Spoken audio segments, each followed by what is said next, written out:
Praise the Lord.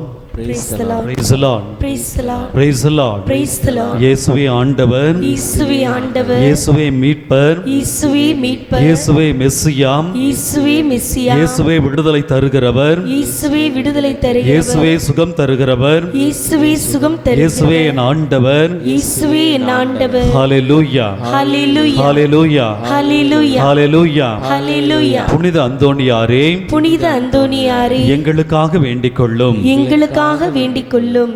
இயேசுவில் அன்பார்ந்த சகோதர சகோதரிகளே, இதோ உங்கள் அனைவருக்கும் நம்முடைய திருத்தல அதிபர் தந்தை அவருடைய பெயராலும் இங்கு இருக்கக்கூடிய அருட்தந்தை பெயராலும் பிறந்திருக்கிற இந்த புத்தாண்டிலே புத்தாண்டு நல் வாழ்த்துக்களை உங்களுக்கு தெரிவித்துக் கொள்கிறோம். Happy new year. எல்லாம் நல்லா இருக்கிறீங்களா? என் அன்பு சகோதர சகோதரிகளே, இன்றைய நாளிலே அற்புதமான ஒரு நற்செய்தி வாசகத்தை நாம் வாசிக்க கேட்டோம். யோவான் நற்செய்தி 1வது அதிகாரத்திலே அற்புதமாக திருமுழுக்கு யோவான் சொல்கின்ற ஒரே ஒரு வசனத்தை மட்டும் எடுத்து உங்களோடு நான் பகிர்ந்து கொள்ள ஆசைப்படுகிறேன். இந்த திருமுழுக்கு யோவான் பரிசேயர்கள் அனுப்பிய ஆட்களிடம் சொல்லுகின்ற அற்புதமான வார்த்தை, நீங்கள் அறியாத ஒருவர் உங்கள் மத்தியிலே இருக்கிறார். நீங்கள் அறியாத ஒருவர் உங்கள் மத்தியிலே இருக்கிறார். அவர் என்னை விட பெரியவர். அவருடைய மிதியடி வாரை அவிழ்க்க கூட எனக்கு தகுதியில்லை என்று சொல்லி தன்னுடைய தகுதியின்மையை ஏற்றுக்கொண்டு ஆண்டவர் பெரியவர் என்பதை அவர்களுக்கு அவர் அறிவித்தார். Price the lord, praise the lord, praise the Lord.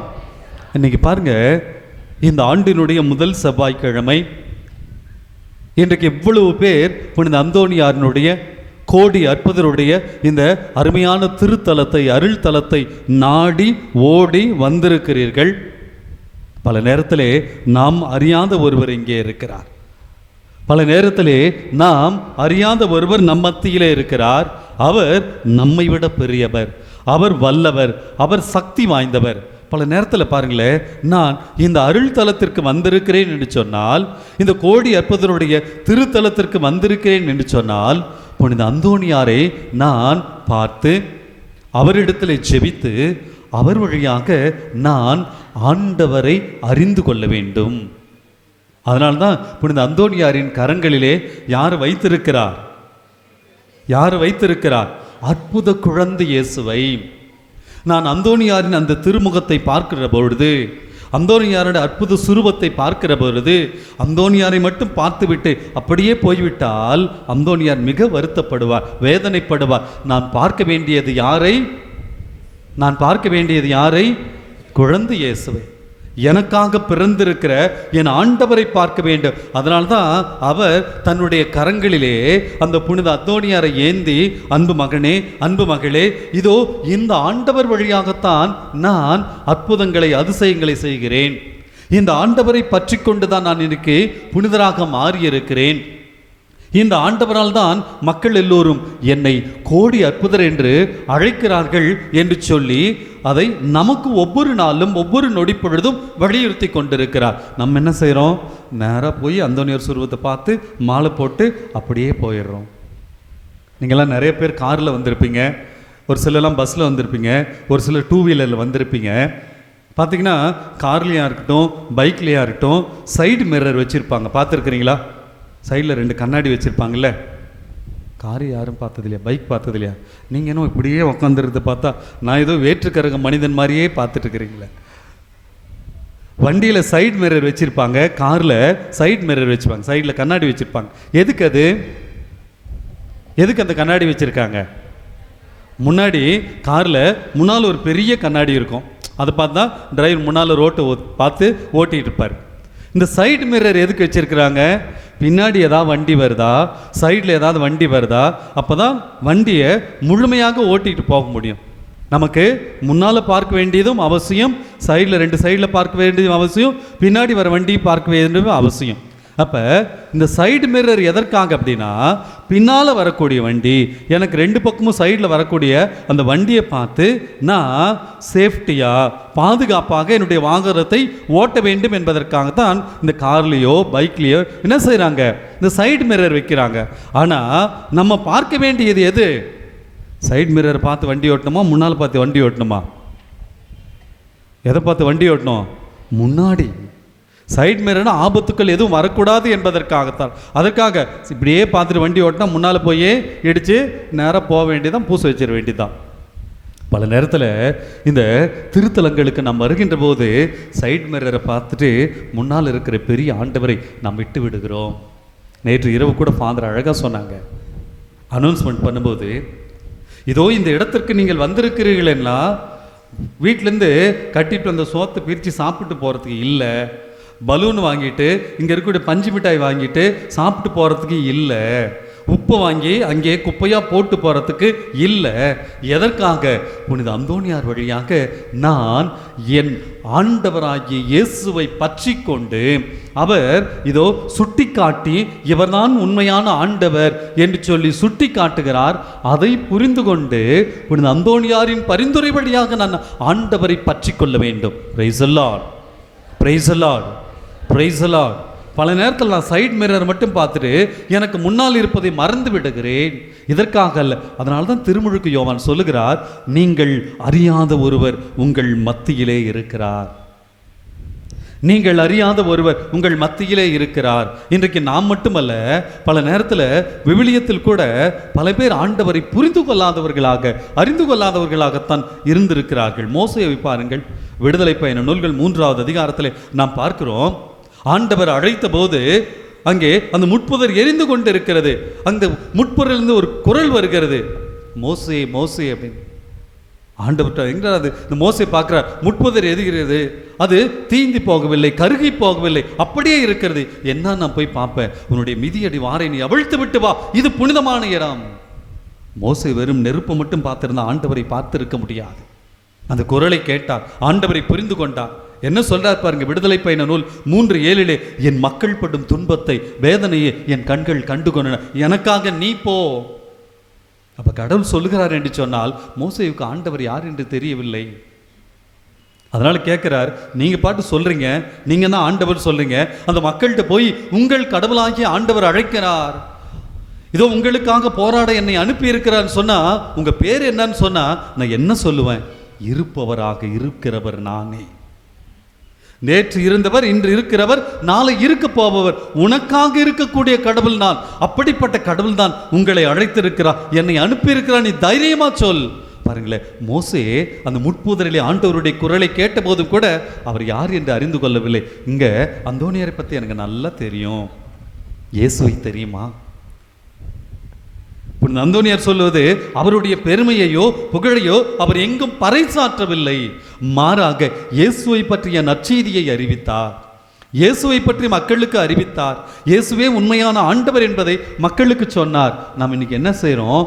ஆண்டவரை மறந்துவிட்டு வெறும் சுருவத்தை மட்டும் நாம் இறுகி பிடித்து கொண்டு அப்படி ஒரு வாழ்வை இன்று நானும் நீங்களும் வாழ்ந்து கொண்டிருக்கிறோம். எனக்கு இயேசுவை தெரியுமா அப்படின்னா, இன்றைய நாளில் இந்த முதல் செவ்வாய்க்கிழமை, வருடத்தின் முதல் செவ்வாய்க்கிழமை இங்கு நாம் வந்திருக்கிறோம் என்று சொன்னால், உங்களுக்கு அறியாத, உங்களை விட பெரியவர், வல்லவர் ஒருவர் உங்கள் மத்தியிலே இருக்கிறார். அவரை அறிந்து கொண்டால் இங்கிருந்து போகும்போது நீங்கள் எதற்காக இந்த ஆலயம், இந்த எதற்காக இந்த திருத்தலம் வந்தீர்களோ அதனுடைய பலன் நிறைவேறும். Praise the lord, praise the lord, praise the lord. விவிலியத்தில் பார்க்கிறோம், பேய்கள் கூட ஆண்டவரை அறிந்திருக்கிறது. அந்த பேய் பிடித்தவனுக்கிட்ட ஆண்டவர் போகும்போது சொல்லுகிறார், ஆண்டவரே நீர் யார் என்று எனக்கு தெரியும், நீர் மெஸ்ஸியா அப்படின்னு ஆண்டவர் சொல்லுறார், வாயை மூடு. இன்னைக்கு பேய்களுக்கு கூட சாமி யாருன்னு தெரியாது, நம்மளை போல மனிதர்களுக்கு தான் கடவுளை அறியாமல் வாழ்ந்து கொண்டு இருக்கிறோம். மார்க் நற்செய்தி 8வது அதிகாரத்தில் பார்க்கிறோம், 19வது இறைவசனத்தில் ஆண்டவர் கேட்கிறார், இதோ என்னை மக்கள் யார் என்று சொல்லுகிறார்கள்? ஒருத்தர் சொல்றார், நீங்க திருமுழுக்கு யோவான்ற, எலியா இறைவாக்கினர், வர இருக்கிற இறைவாக்கினர் நீங்களும் ஒருத்தங்க, அவங்களாம் யார் என்று சொல்லிவிட்டு போகட்டும், அதை பற்றி எனக்கு கவலை இல்லை, என் கூட நீங்க இருக்கிறீங்க, உங்களை எல்லாம் நான் சீடர்களாக அழைத்திருக்கிறேன், நீங்கள் என்னை யார் என்று சொல்லுகிறேன்? பேதுரு சொல்ற, நீர் மெஸ்ஸியா, நீர் மெஸ்ஸியா. இன்னைக்கு ஆண்டவர் என்னையும் உங்களையும் பார்த்து இந்த வருடத்தின் முதல் செவ்வாய்க்கிழமை புனித அந்தோனியார் என்று இந்த திருத்தலத்திற்கு வந்திருக்கிறோம். ஆண்டவரும் கேட்பார், புனித அந்தோனியாரும் கேட்பார், ஆண்டவரை என்னை நீர் யார் என்று சொல்லுகிறீர்கள்? நான் யாருன்னு சொல்ல போறேன். என்னை ஆண்டவர் யார் என்று தெரிந்தால்தான், சாமி யார் என்று தெரிந்தால்தான் எனக்கு பதில் தெரியும். இல்லை கடவுளே யார் என்று தெரியலன்னா என்ன பண்ணுவோம்? இங்கே வந்து வேடிக்கை பார்ப்போம், சொல்கிறத கேட்போம், அப்படியே எழுந்து போயிடுவோம். எந்தவித மாற்றமும் என் வாழ்வில் இருக்காது. போன வருஷம் தொடங்கி இருக்க 2023 முடிஞ்சிடுச்சு. இந்த வருஷம் 2024 முடிய போவோம், அவ்வளோதான். ஆனால் ஆண்டவரோடு இணைந்த வாழ்வு, ஆண்டவரை யார் என்று தெரிந்தால், இயேசுனுடைய பெயர் எத்தகையது என்று தெரிந்தால் என் வாழ்விலே அற்புதங்கள் நடக்கும், அதிசயங்கள் நடக்கும், என் வாழ்வில் எல்லா விதமான ஆசீர்வாதங்களும் கிடைக்கும். பல நேரத்தில் என்னை அறியாத ஒருவர் என் மத்தியிலே இருக்கிறார். லூக்கா நற்செய்தி 1ஆம் அதிகாரம் 32வது இறைவசனம். கபிரியேல் தூதர் மாதாவுக்கு சொல்லிட்டு சொல்றார், இதோ கடவுளுடைய அருளை பெற்றுள்ளீர், நீ கடவுளுடைய தாயாக போகிறீர், அவர் எப்படிப்பட்டவராய் இருப்பார்? அழகாக லூக்கா நற்செய்தி சொல்கிறது 1:32, அவர் பெரியவராய் இருப்பார். என் ஆண்டவர் எப்படிப்பட்டவர்? என் ஆண்டவர் எப்படிப்பட்டவர்? சத்தமா சொல்லுங்க, என் ஆண்டவர் எப்படிப்பட்டவர்? நம் ஆண்டவர் எப்படிப்பட்டவர்? அந்த பெரியவரை தான் புனித அந்தோனியார் தாங்கினார். நானும் நீங்களும் நாம் அறியாத, நாம் உணராத, நாம் அனுபவிக்காத அந்த பெரியவரை, சக்தி வாய்ந்த வல்லவரை நானும் நீங்களும் அறிந்தால் என்னுடைய வாழ்விலும் உங்களுடைய வாழ்விலும் அற்புதங்கள், அதிசயங்கள் நடக்கும். Price the lord, praise the lord, praise the Lord. பல நேரத்தில் என் ஆண்டவரை நான் உணராமல், என் ஆண்டவரை நான் தெரியாமல் இருக்கிறேன். அதனால தான் என் வாழ்க்கையில் துன்பம் இருக்கிறது, துயரம் இருக்கிறது, கண்ணீர், கவலைகள், பிள்ளைங்களை பற்றிய பிரச்சனை, எதிர்கால வாழ்வை பற்றிய பிரச்சனைகள், இப்படி நம்முடைய வாழ்விலே பல்வேறு பிரச்சனைகள் இருக்கின்ற போது நம்ம என்ன செய்யணும்? நம்ம ஆண்டவரை அறிந்திருக்க வேண்டும். சாமி பெயரை சொன்னால் பேய்கள் ஓடும், சாமி பெயரை சொன்னால் அற்புதங்கள் நடக்கும், அதிசயங்கள் நடக்கும். சாமி பெயரை சொன்னால் நம்முடைய வாழ்விலே துன்பம், துயரம் எல்லாம் விலகும். நான் பல நேரத்தில் சாமி பெயரையே சொல்வது கிடையாது. ஏனென்றால் அவரை நான் அறியாமல் இருந்திருக்கிறேன். இந்த முதல் வருடத்தின் முதல் செவ்வாய்க்கிழமையிலே நான் ஆண்டவரை அறிய வேண்டும். திருத்தூதர்கள் பணி 3ஆவது அதிகாரத்தில் பார்க்கிறோம். பேதுரு அந்த ஆலயத்துக்குள்ளே வரும்போது ஒரு முடவன், கால் ஊனமற்ற ஒருவர் அங்கே உட்காந்து பிச்சை எடுத்துட்டு இருக்கிறார். ஐயா ஏதாவது கொடுங்க. உடனே பேதுரு சொன்ன அற்புதமான வார்த்தை பாருங்கள், என்கிட்ட என்னிடம் உனக்கு கொடுப்பதற்கு பொன்னோ பொருளோ இல்லை, ஆனால் என்னிடம் இருப்பதை நான் உனக்கு கொடுக்கிறேன், இயேசுவின் பெயரால் எழுந்து நட அப்படின்னு சொன்னார். உடனடியாக அந்த முடக்குமாது அந்த ஊனமுற்ற மனிதன் எழுந்து நடந்தான். Price the lord, praise the lord, praise the Lord. இயேசுனுடைய பெயரால் எழுந்து நட அப்படின்னு சொன்ன அந்த மாத்திரத்திலே அவன் எழுந்து நடந்தான். நான் இப்போது எங்கள் சேலம் மறை மாவட்டத்தில் இருக்கக்கூடிய மூவேந்தர் மேய்ப்பு பணி நிலையத்திலே இருக்கிறேன். அப்போ அங்கே ஒரு சின்ன ஒரு கெபி இருக்கிறது. அந்த கெபியில் காலைல 9:30 மணிக்கு நாங்கள்லாம் போய் ஒரு சின்ன ஜபம் சொல்லிவிட்டு அதுக்கப்புறம் தான் எங்களுடைய அலுவலக வேலையை தொடங்குவோம். அங்கே ஒரு 3 சிஸ்டர்ஸ் இருக்கிறாங்க, 2-3 ஸ்டாஃப் இருக்கிறாங்க, இன்னும் 6 பேர் போய் அந்த கெபியில் டெய்லி சும்மா அப்படியே ஜம்ப் பண்ணிவிட்டு போயிடுறது வழக்கம். அந்த 9:30 மணிக்கு கரெக்டாக ஒரு கணவன் மனைவி வருவாங்க. மாதாவுக்கு முன்னால் அப்படியே கண்ணீர் விட்டு கொஞ்ச நேரம் நின்றுட்டு அப்படியே போயிடுவாங்க. என்னடா இவங்க டெய்லி இந்த வருவாங்க, அப்படியே கண்ணீர் விட்டு அப்படியே கண்ணில் தண்ணியோடு அழுது கொஞ்ச நேரம் எதுவும் பேச மாட்டாங்க, சத்தமாக ஜெபிக்க மாட்டாங்க, கண்ணில் அப்படியே தண்ணியோடு ஒரு 5 நிமிடம் இல்லை 10 நிமிடம் அங்கே நின்றுட்டு இருப்பாங்க, அப்படியே போயிடுவாங்க. நான் புதிதாக அங்கே பொறுப்பெடுத்து அவங்களுக்கு என்ன யாருன்னு தெரியல, நான் பேண்ட் ஷர்ட் போட்டு நின்றதுனால அவங்களுக்கு நான் சொன்னேன், ஐயா அப்படின்னு. என்னை பார்த்து சார் சொல்லுங்கள் சார் அப்படின்னாரு. இல்லை நானும் உங்களை பார்க்குறேன், நான் வந்து ஒரு 15-20 நாள் இந்த இடத்துல நான் இருக்கிறேன், ஒவ்வொரு நாளும் நீங்களும் இந்த அம்மாவும் வரீங்க, யார் அவங்கன்னு? அவர் என்னுடைய மனைவி தான் சார். சரி நானும் பார்க்குறேன், தினமும் வந்து மாதாவுக்கு முன்னால் அழுகிறீங்க, முடிச்சுட்டு நேரம் அங்கே இருக்கக்கூடிய அந்த குழந்தை இயேசு பேராலயம் இருக்கிறது அங்கே போகிறீங்க, நானும் உங்களை டெய்லி பார்க்குறேன், ஏதாவது உங்களுக்கு தேவை இல்லை டெய்லி நீங்கள் அழுதுட்டு இருக்கிறீங்களே, உங்களுடைய தேவை என்னன்னு சொன்னீங்கன்னா நான் இந்த இடத்துல வந்திருக்கு புதுசாக ஃபாதர், ஏற்கனவே நான் இங்கே இருந்திருக்கிறேன், புதிதாக மீண்டும் இதே இடத்துல பொறுப்பெடுத்திருக்கேன், நான் தான் ஃபாதர், இங்கே இருக்கக்கூடிய ஃபாதர்னு. ஐயோ ஃபாதர் வணக்கம், என்ன அப்படின்னா உங்களுக்காக நானும் என்னுடைய ஜெபத்தில் ஜெபிப்பேன். ஃபாதர் நான் வந்து அழறத வந்து எனக்கு தேவை என்பதற்காக நான் அழவில்லை, எனக்கு ஒரு கஷ்டம் கண்ணீர் அப்படின்றதுக்காக அழலை, எனக்கு சுகம் கொடுத்த இந்த மாதாவுக்கும் இயேசு சாமிக்கும் நன்றி சொல்வதற்காக வந்திருக்கிறேன். எனக்கு இவங்க செய்த அந்த அற்புதங்களை அதிசயங்களை வாயால் சொல்லி எனக்கு நன்றி சொல்ல தெரியல, அதனால தான் நானும் என் மனைவியும் கண்ணீரால் என் தாய்க்கும் அந்த ஆண்டவருக்கும் நன்றி சொல்லுகிறேன். நான் எனக்கு புரியலைங்க என்ன. எனக்கு ஒரு வருடத்திற்கு முன்னால் அந்த கொரோனாவுடைய 2வது அலை அங்கே வந்தபோது நான் கொரோனா நோயால் பாதிக்கப்பட்டேன். அந்த கரும்பூஜை, கண்ணு தெரியல, உடலில் இருக்கக்கூடிய அந்த ஆக்சிஜன் ப்ராப்ளத்தினால 3 மாதம் நான் ஐசியூவில் இருந்தேன். 3 மாதம் ஐசியூவில் இருந்தேன். டாக்டர் சொல்லிட்டாங்க, இனிமேல் இவர் பிழைப்பதற்கு வாய்ப்பில்லை, வீட்டெலாம் சொல்லி அனுப்புங்க அப்படின்னு சொல்லி டாக்டர் சொன்னது என் காதில் விழுந்தது. இருக்க என்னோடய பல்ஸ் ரேட் குறைஞ்சிச்சு. அப்படியே என் மனைவி எல்லாத்துக்கும் சொல்லி அனுப்பிச்சிட்டாங்க. அப்படிப்பட்ட ஒரு சூழ்நிலை. நானும் இறந்து விடுவேன் அப்படின்னு சொல்லுது. 3 மாதம் பேச்சு மூச்சு ஒன்றுமே கிடையாது. எப்பயாவது ஒரு தடவை அப்படியே கண்ணு திறந்து நான் பார்ப்பேன், சத்தம் கேட்காது, எதுவும் கேட்காது, அப்படியே அமைதியாக இருப்பேன். எனக்கு அருகிலே ஏதோ ஒரு சத்தம் ஒன்று கேட்டது. அதில் தினமும் ஒரு குறிப்பிட்ட தருணத்தில் ஆறுதலான ஒரு வார்த்தை கேட்கும். எனக்கு ஆறுதலான ஒரு வார்த்தை கேட்டு பாடல்கள்லாம் கேட்கும். அதை கேட்ட உடனே எனக்காக யாரோ ஒருவர் இருக்கிறார், எனக்காக யாரோ ஒரு கடவுள் இருக்கிறார், எனக்காக யாரோ ஒரு ஆண்டவர் இருக்கிறார் அப்படின்னு சொல்லிட்டு நான் உணர்ந்தேன். அப்புறம் அந்த உணர என் பல்ஸ் ரேட் அதிகமாச்சு. நான் நார்மல் ஸ்டேஜுக்கு வர ஆரம்பிச்சிட்டேன். அப்படியே ஒரு மாதிரி நல்ல அந்த ப்ரீத்திங்லாம் ப்ராப்ளம்லாம் போயிட்டு நல்லா இருந்துச்சு. டாக்டரே ஆச்சரியப்பட்டாங்க. இப்படி ஒரு 15 நாட்கள் போன பிற்பாடு மெதுவாக கண்ணு முழிச்சு 3 மாதத்திற்கு பிற்பாடு முதல் முறையாக என்னுடைய மனைவிட்டு கூப்பிட்டு, எனக்கு ஏதோ என் பக்கத்து பெட்லேருந்து ஏதோ சத்தம் கேட்குது தினமும். அது ஒரு குறிப்பிட்ட நேரத்தில் அது என்ன சத்தம்னு தெரியல. அப்போ தான் நம்ம சொன்னாங்களா, பக்கத்தில் இருக்கக்கூடியவங்க ஒரு கிறிஸ்தவர்கள், அவங்க அந்த மொபைல் ஃபோனில் தினமும் 11 மணிக்கு ஏதோ ஒரு சாமி ப்ரேயர் பண்ணுறதை அவங்க போட்டுட்டு இருப்பாங்க. அந்த சத்தம் தான் என்னை டிஸ்டர்ப் பண்ணிச்சு. அங்கே கேட்ட அந்த வார்த்தைகள் தான் எனக்கு உடலிலே மீண்டும் உயிர் கொடுத்தது. அந்த வார்த்தைகள் தான் எனக்கு புத்துயிர் கொடுத்தது.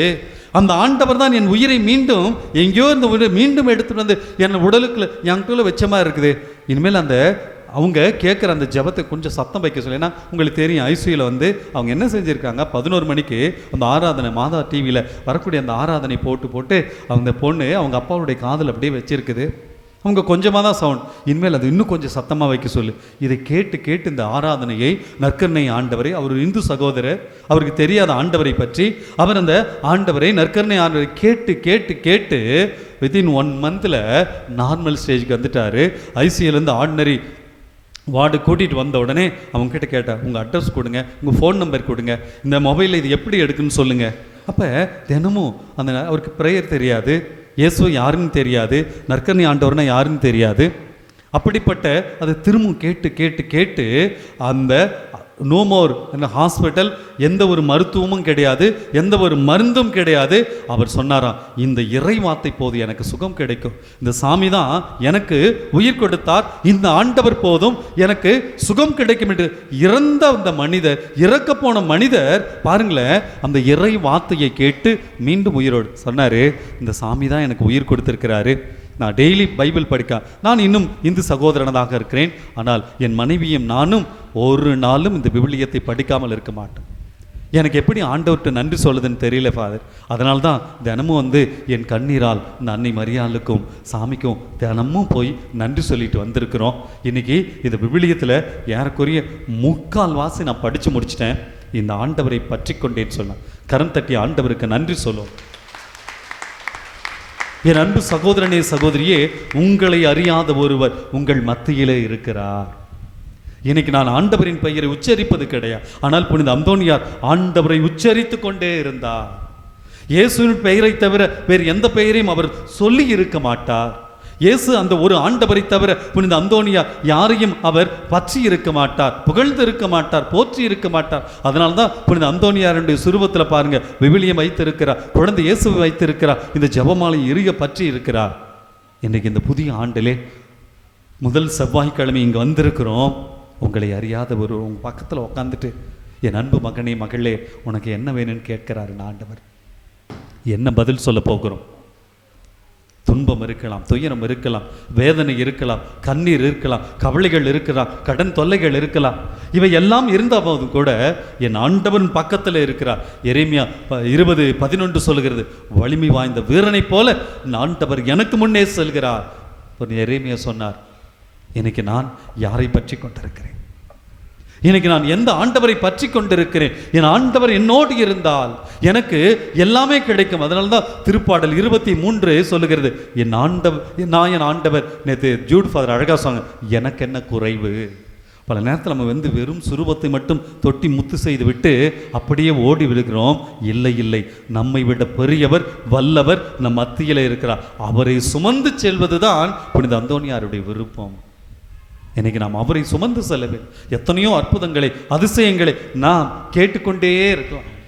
ஒரு அம்மா, நான் கோயம்புத்தூர் போயிருந்தேன். பல்லடம் அப்படின்ற ஒரு பங்கில் ஒரு சாதாரண ஒரு 75 வயது ஆடு மேய்க்கக்கூடிய ஒரு சாதாரண ஒரு ஏழை தாயா, கொரோனா வந்தபோது போயெல்லாம் உடம்பு சரியில்லைன்னு போய் செக் பண்ணியிருக்கிறாங்க. அந்த அம்மாவுக்கு தெரியல, பிரஸ்ட் கேன்சர், மார்பக புற்றுநோய். போய் கவர்மெண்ட் ஹாஸ்பிட்டலில் தான் செக் பண்ணியிருக்காங்க. அவங்க வந்து அந்த அம்மாவுக்கு கொரோனா அப்படின்னு தான் தெரியும், இந்த கேன்சர் அப்படின்றது அந்த அம்மாவுக்கு தெரியல. பங்கு சாமியார்கிட்ட அங்கே இருக்கக்கூடிய ஒரு அருட்தந்தை அவர்கிட்ட வந்து சொல்கிறாங்க, சாமி எனக்கு என்னமோ கேன்சர் வந்துருச்சு. அப்படின்னா என்ன சாமி, காய்ச்சலா தலைவலியா? கேன்சர்ன்றது கூட அந்த அம்மாவுக்கு எந்த ஒரு அர்த்தம் கூட தெரியாத ஒரு பாமர படிக்காத ஒரு பெண்மணி. பங்கு சாமியார் சொன்னார், இல்லைம்மா அதெல்லாம் சரியாக போயிடும். ஏன்னா அந்த அம்மாவுக்கு கணவன் கிடையாது, பிள்ளைகள் கிடையாது. ஒரு 4-5 ஆட்டுக்குட்டி வச்சுட்டு அதை வைத்து இந்த கவர்மெண்ட் கொடுக்குற ஒரு 1000 ரூபா வச்சு அந்த வாழ்க்கையை ஓட்டக்கூடிய அந்த பெண்மணி. திருப்பலியில் அந்த கொரோனா காலங்களில் 7 மாதம் அப்படியே என்ன சொல்கிறது, கோயிலெல்லாம் ஆலயங்கள் எல்லாம் பூட்டப்பட்ட நிலை. பங்கு சாமியார் அவங்களுடைய அன்பயத்தில் கூப்பிட்டு, இந்த அம்மா அவங்க பகுதியில் வர அந்த அம்மாவுக்கு கேன்சர்னு சொல்லிட்டாங்களா, அந்த அம்மாவுக்கு ஏதாவது தெரியல, உங்களால் நான் சின்ன சின்ன உதவி செய்யுங்க, எப்படியா இருந்தாலும் அம்மா இறந்துருவாங்க. இந்த ஃபாதர் சொல்கிறார், இறந்து விடுவார்கள், உங்களால் நான் சின்ன சின்ன உதவி செய்யுங்க அப்படின்னு சொல்லிட்டு அங்கே இருக்கக்கூடிய அந்த அன்பிய பொறுப்பாளர்கள்லாம் பாருங்களேன், இந்த இதுதான் மனிதாபிமான், அங்கு தான் கடவுள் வாழ்க. அவங்களாம் அந்த பாட்டி மேலே பரிதாபப்பட்டு இந்த பாட்டி இறந்துருவாங்கன்னு சொல்லிட்டு ஒவ்வொரு நாளும் சாப்பாடு கொடுக்கறது, அவங்களுக்கு எதாவது தேவையானதெல்லாம் ஒரு 7-8 மாதம். அப்புறம் ஃபாதரும் அதை மறந்துட்டார். ஆனால் அங்கே இருக்கக்கூடிய அந்த அன்பியத்தில் இருக்கக்கூடிய மக்கள்லாம் ஒவ்வொரு நாளும் உதவி செஞ்சாங்க. அப்புறம் கோயிலெலாம் திறந்து விட்ட பிற்பாடு பார்த்தீங்கன்னா இந்த அம்மா வந்து கோயிலில் முதல் ஆளாக பாட்டி உக்காந்துருக்குது. பங்கு சாமியாருக்கு ஒரே ஆச்சரியம். 7 மாதத்துக்கு முன்னால் பாட்டி நான் கேன்சரில் செத்துருன்னு நினச்சேன், இப்படி உயிரிழந்து கூப்பிட்டு, பாட்டி எங்கேயாவது நீ வந்து என்ன சொன்னி, உனக்கு ஏதோ உடம்பு சொல்லிச்சு, என்னாச்சு? அடையா மாத்திரை ஏதாவது சாப்பிட்டியா? ஒன்றும் இல்லை சாமி. அப்புறம் என்ன தான் பண்ணேன், என் பக்கத்தில் இருக்கிறவங்களாம் வந்து அப்பப்போ சாப்பாடு கொடுப்பாங்க, ஏதாவது பழங்களும் கொடுப்பாங்க. அது நீ எங்கேயும் ஹாஸ்பிட்டல் போலியா அப்படின்னு வாங்கன்னு கூட்டிகிட்டு போயிட்டு கோயம்புத்தூரில் இருக்கக்கூடிய ஒரு ஹாஸ்பிட்டலில் இந்த பாட்டிக்கு செக் பண்ணால் கேன்சர் இருப்பதற்கான அறிகுறியே இல்லை. சாமியாருக்கு சந்தேகம், என்னடா அப்படின்னு சொல்லிட்டு, பாட்டி என்ன பண்ண, நீ தான் ஏதோ சொன்ன சாமி, அங்கே டாக்டர் சொன்னாங்க உடம்பு சரியில்லைன்ட்டு. எனக்கு பூசையை நீ வைக்கிறதில்ல, கோயிலையும் பூட்டிவிட்ட, என்ன பண்ணுறதுன்னு தெரியல. ஒவ்வொரு நாளும் நான் எங்கள் வீட்டில் இருக்க சின்ன அந்த கலர் டிவி, இந்த கவர்மெண்ட் கொடுத்த கலர் டிவி நற்கரணை ஆண்டு வரும்போது அது தொட்டு தொட்டு என் நெஞ்சில் ஒத்திக்கும் சாமி. அந்த நற்கரணை ஆண்டவர் சாமியை தொட்டு என் நெஞ்சில் ஒத்திக்குவேன். அதுதான் சாமி எனக்கு டாக்டர், அதுதான் சாமி எனக்கு வந்து மாத்திரை. அவரே என்னை சுகப்படுத்திட்டார். பாருங்களேன், அந்த வயதான பண்ணி கரம் தட்டி ஆண்டவருக்கு நன்றி செலுத்துவோம்.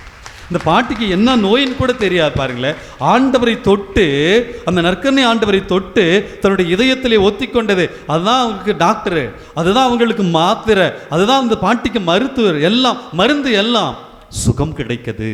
என் ஆண்டவரை அறியாமல் இருக்கிறேன். இன்னைக்கு நான் ஆண்டவரை அறிந்தால் எனக்கு மீட்பு கிடைக்கும், ஆசீர்வாதம் கிடைக்கும். இங்கிருந்து போகும்போது யாருமே வெறுமையாக போவது போய் எல்லாத்தையும் கடவுள் நிரப்பி அனுப்ப போகிறார். பிரைஸ் எல்லாம், பிரைஸ் எல்லாம், பிரைஸ் எல்லாம். அதற்கு என்ன செய்ய வேண்டும்? திருமுழுக்கு யோவானை போல் என் ஆண்டவரை அறிந்திருக்க வேண்டும். நீங்கள் இங்கே வேடிக்கை பார்க்க வந்தீங்களா, நிச்சயமாக சாமி உங்களுக்கு எதுவும் தரமாட்டேன். சும்மா சோத்தை கட்டிட்டு போயிட்டு ஒரு நாள் வருஷம் நான் போய் இந்த அந்தோனியார்கிட்ட தான் என் வாழ்க்கையை தொடங்க போகிறேன், இந்த அந்தோனியார் கோயிலில் சும்மா பார்த்துட்டு வரேன்னா நிச்சயமாக கடவுள் உங்களுக்கு ஆசீர்வாதத்தை தரமாட்டார். எப்பொழுது ஆசீர்வாதம் கிடைக்கும்? என் ஆண்டவரை அறிந்திருக்க வேண்டும். அன்னை மரியாள் அறிந்திருந்தார், இறைவாக்கினர்கள் அறிந்திருந்தார்கள், புனிதர்கள் எல்லாம் அறிந்திருந்தார். இன்று இந்த அருட்தலத்திலே கோடான கோடி அற்புதங்களை, அதிசயங்களை தினமும் ஒவ்வொரு நொடி பொழுதும் செய்து கொண்டிருக்கிற புனித அந்தோனியார் அறிந்திருந்தார். நானும் அறிந்திருந்தால் எனக்கு மீட்பு கிடைக்கும், ஆசீர்வாதம் கிடைக்கும். கண்களை மூடு, ஆண்டவரிடத்தில் ஜெபிப்போம். எங்கள் அன்பார்ந்த ஆண்டவரே, இதோ இந்த அற்புதமான நேரத்திற்காக நன்றி சொல்கிறோம். இதோ நீங்கள் அறியாத ஒருவர் உங்கள் மத்தியிலே இருக்கிறார் என்று சொல்லி திருமுழுக்கு யோவான் சொன்னாரே. பல நேரத்தில் என் குடும்பத்தில் நீங்கள் இருக்கிறீங்க ஆண்டவரே, நான் அறியாமல் இருந்திருக்கிறேன். நான் பணி செய்யக்கூடிய இடத்துல என் கூட நீங்கள் இருக்கிறீங்க ஆண்டவரே, நான் அறியாமல் இருந்திருக்கிறேன். நான் போகக்கூடிய ஸ்கூலில், காலேஜில் நீங்கள் இருக்கிறீங்க ஆண்டவரே. எனக்கு முன்னும் பின்னும் இடமும் புறமும் நீங்கள் இருக்கிறீங்க ஆண்டவரே, நான் அறியாமல் இருந்திருக்கிறேன். நான் மருத்துவமனையில் கஷ்டப்பட்டு, தனிமையில், வேதனையில், இதோ கணவனை இழந்து, மனைவியை இழந்து, பிள்ளைகளை இழந்து தனி மரமாய் இருக்கக்கூடிய அந்த நிலையில என் பக்கத்துல நீங்க இருக்கிறீங்க ஆண்டவரே. நான் அறியாமல் இருந்தேன். ஒருவேளை குருக்களா இருக்கலாம், துறவிகளா இருக்கலாம். எங்கள் வாழ்விலே வரும்போது இதோ அந்த துன்பம் துயரத்துல என்னடா வாழ்க்கை இது தெரியாம அங்க வந்துட்டுமா நினைக்கும் போது என் அருகிலே என்னை அழைத்த நீர் இருக்கிறீர். நான் அறியாமல் இருந்திருக்கிறேன். இதோ இந்த வருடத்தின் முதல் செவ்வாய்க்கிழமை அந்தோனியார் அற்புதமான திருத்தலத்திலே இதோ நாங்கள் இருக்கிறோம். இதோ பலர் இந்த மெர்சி டிவி வழியாக இதோ ஆண்டவருடைய இந்த பிரசனத்தை, அந்தோனியாருடைய பிரசனத்தை நீங்கள் பார்த்து கொண்டு இருக்கிறீர்கள். உங்கள் மத்தியில் ஆண்டவர் இருக்கிறார். இந்த இடத்துல ஆண்டவருடைய பிரசன்னம் வல்லமையாக இருக்கிறது. நான் அறிந்தால் எனக்கு மீட்பு கிடைக்கும், ஆசீர்வாதம் கிடைக்கும், சமாதானம் கிடைக்கும், அருள் கிடைக்கும், இரக்கம் கிடைக்கும். ஆண்டவரே, இதோ உம்முடைய புரிந்து கொள்ள, உம்முடைய பிரசன்னத்தை புரிந்து கொள்ள, உம் அருளை இரக்கத்தை புரிந்து கொள்ள, அதன் வழியாக உண்மையே நான் இறுகி பற்றி கொண்டு வாழ எங்களுக்கு அருள் தார். அந்தோனியாரே, கோடி அற்புதரே, இதோ உங்க வாழ்நாள் முழுவதும் ஜெபமாலை வழியாக ஆண்டவரை சந்தித்தேன். இறை வார்த்தை வாசிப்பின் வழியாக, அறிவிப்பின் வழியாக ஆண்டவரை சந்தித்தேன். அற்புத குழந்தை இயேசுவையே கரங்களில் தாங்கக்கூடிய பாக்கியம் பெற்றீரே. அதே பாக்கியத்தை ஒவ்வொரு திருப்பலியிலும் எங்களுக்கும் ஆண்டவர் தருகிறார். பல நேரத்தில் நாங்கள் அறியாமல் உணராமல் இருக்கிறோம். இதோ ஆண்டவரை உணர இந்த ஆண்டிலே எங்களுக்கு நீர் பரிந்து பேசும். இயேசுவை பற்றி கொள்ள நீங்க எப்படி இந்த இறை வார்த்தையை வாசித்தீரோ, வாழ்வாக்கினீரோ, அறிவித்தீரோ, இதோ நாங்கள் ஒவ்வொருவரும் அந்த பணியை செய்வேன். இதோ இயேசுவை எவ்வாறு நீர் சுமந்தீரோ, ஒவ்வொரு திருப்பலியிலும் நாங்களும் சுமக்கிறோம் என்ற அந்த உணர்வுக்காக நீ பரிந்து பேசி இந்த ஆண்டு முழுவதும் இயேசு என்னோடு இருக்கிறார், ஆண்டவர் என்னோடு இருக்கிறார் என்ற நம்பிக்கையின் ஆண்டாக மாற எங்களுக்காக பரிந்து பேசும். ஆமென், ஆமென், ஆமென்.